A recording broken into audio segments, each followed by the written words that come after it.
You and your opponents take the role of planeswalkers, powerful sorcerers who can magically travel between planes of existence. To win, you must defeat your opponent by bringing his life total down from 20 to 0.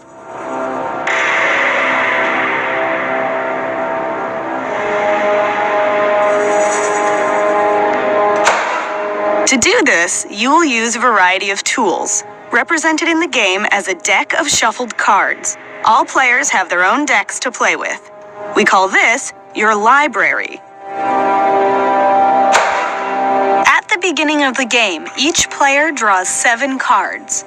If you don't like your opening hand, you have the option of redrawing, called a mulligan. To take a closer look at your cards, zoom in. As you can see, Magic cards have many symbols and words. We'll explain what they mean as the game continues. To begin playing Magic, you must complete a series of quests. For the first quest, you're playing a green deck. Green's specialty is large, powerful creatures. Your opponent is Crimson Mage.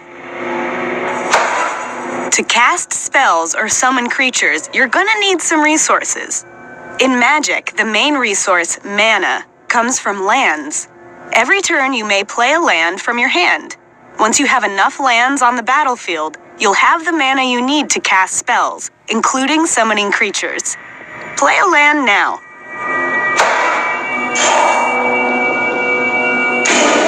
Since you don't have enough mana to cast any spells yet, we'll pass the turn to Crimson Mage.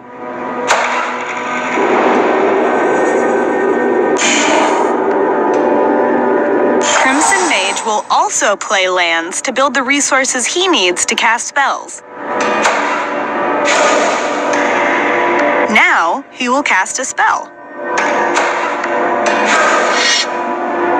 Crimson Mage has summoned a creature. Attacking with creatures, like Crazed Goblin, is the major way players defeat their opponents. On every creature card, the bottom corner displays its power and toughness. Power is the amount of damage a creature deals in combat. Toughness is the amount of damage needed to destroy this creature. Every spell has a mana cost.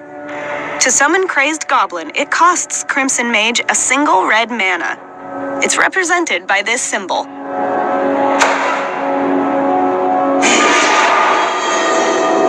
He had to use up or tap his land to pay to cast this spell. Tapped cards are turned sideways. Mana costs can be more complex than Crazed Goblins.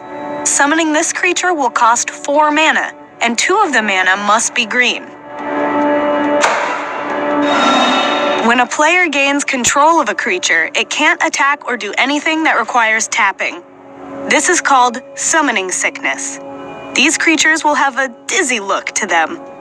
But we can expect the Crazed Goblin to attack on Crimson Mage's next turn.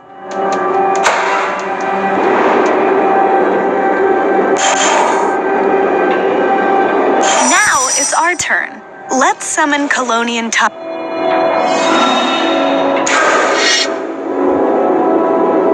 This creature's power and toughness are 3/3. More than a match for that Crazed Goblin. Let's pass the turn.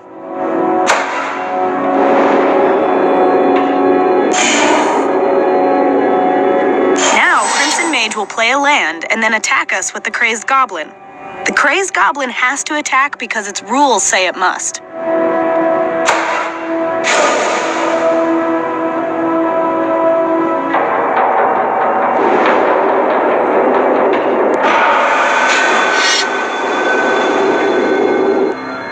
When a creature attacks, it taps and moves forward.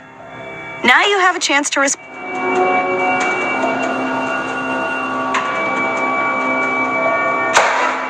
If Crimson Mage's attacking creatures aren't blocked, you will take damage. Your Kalonian Tusker can keep you safe. Creatures with summoning sickness can block. Block the Crazed Goblin!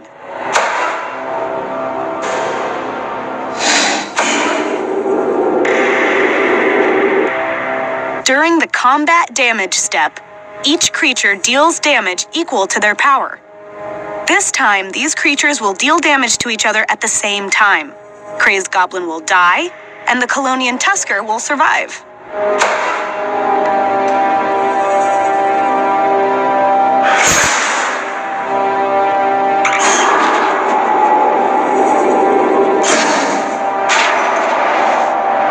At the end of every turn, each creature heals.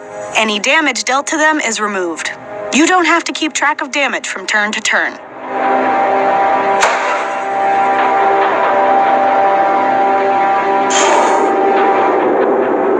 Play another land. Now it's our chance to attack Crimson Mage.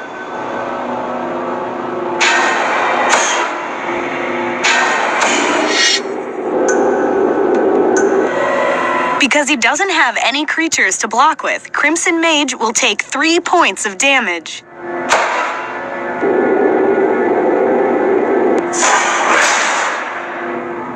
You don't have any spells that you can cast for now, so let's pass the turn.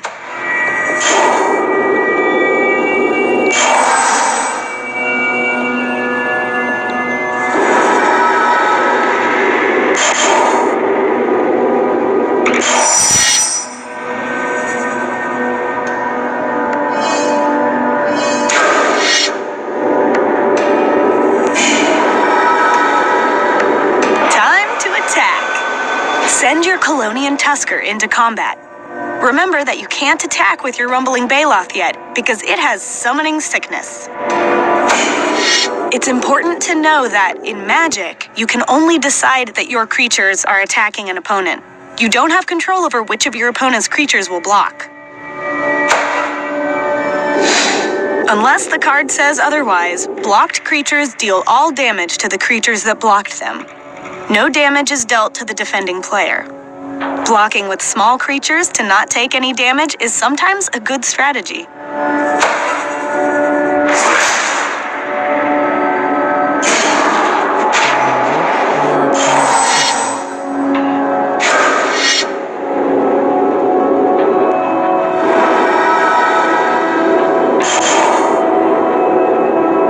This time, we're gonna try something a little different. Instead of playing your land and casting a spell before combat, wait until after combat. Now, attack with both of your creatures. It looks like Crimson Mage has decided not to block with his Bloodrock Cyclops, so he'll take 7 damage. Awesome!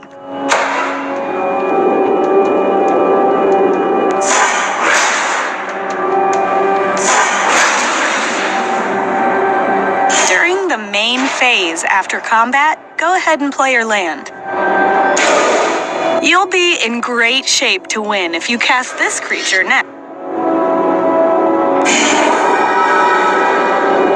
Crimson Mage will play a land and attack. Things are looking good.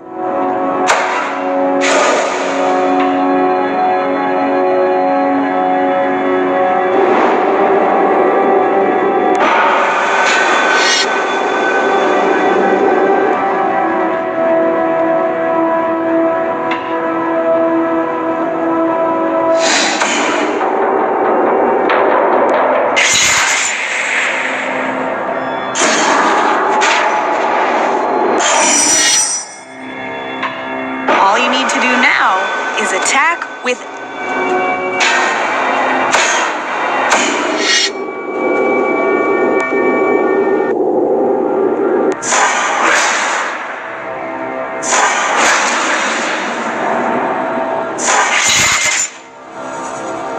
In Quest 2, we'll spice up the battle with other kinds of spells.